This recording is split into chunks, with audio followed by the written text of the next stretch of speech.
ஸ்ரீமதே ராமானுஜாய நமக. நாலாயிர திவ்ய பிரபந்தம். முதல் 1000 பெரியாழ்வார் பாசுரங்கள் 290 முதல் 292 வரை. ஐய புழுதி. மாயன்மேல் மகள் மாளுரு கோலம் தாயவள் கூறல். 290 பாசுரம். நாடு மூறு மறிபவே போய் நல்ல துழாயலங்கள் சூடி நாரணன் போமிடமெல்லாம் சோதித் துழிதருகின்றான் கேடு வேண்டுகின்றான். பலருளர் கேசவனோடிவளை பாடி காவலிடுமினென்று பார் தடுமாறினதே. ஆய்ப்பாடி நாட்டவரும் ஊராரும் நன்கு அறியும்படியாக என் மகள் வீட்டை விட்டு புறப்பட்டு அக்கண்ணன் என்பானுடன் கலந்த அடையாளமாக திருத்துழாய் மாலை சூடி அவன் செல்லக்கூடிய இடங்களிலெல்லாம் அவனை தேடித் திரிகிறாள். இச்செயலானது ஏற்கனவே எங்கள் குலத்துக் கெடுதலை விரும்பிச் செய்பவர் பலருளர். ஆகவே இப்பாரிலுள்ள நல்லவர்கள் சேர்ந்து இவள் கண்ணனை தேடிச் சென்றாள் என்ற பழிச்சொல் வராதிருக்குமாறு இவளை கேசவனுடன் சேர்த்துவிட்டு இப்பெண்ணை அந்தப்புற காவலில் வையுங்கள் என்று தாய் தனக்குத்தானே வருந்தி கூறுகிறாள். 291 பாசுரம்.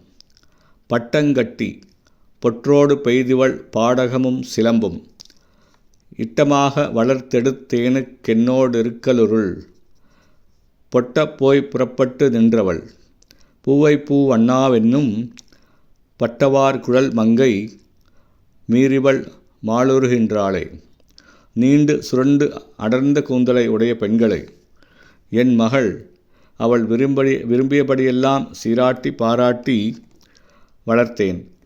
நான் அவளுக்கு நெற்றியிலே பட்டம் கட்டி காதிலே பொன்தோடு அணிவித்து பாடகத்தையும் சிலம்பையும் அணிவித்து இடுப்பில் எடுத்தபடி திரிந்து கொண்டிருக்க இப்பெண்ணோ திடீரென்று என்னை விட்டு விரைந்து சென்று எல்லோரும் அறிய வெளிப்பட்டு நின்று காயாம்பூ போன்ற நிறத்தினை உடைய கண்ணனே என்று கதறி கண்ணனிடத்தே பித்தேறினவளாய் காண்கிறாள் என்று தாய் வருந்தி கலங்கி கூறுகிறாள்.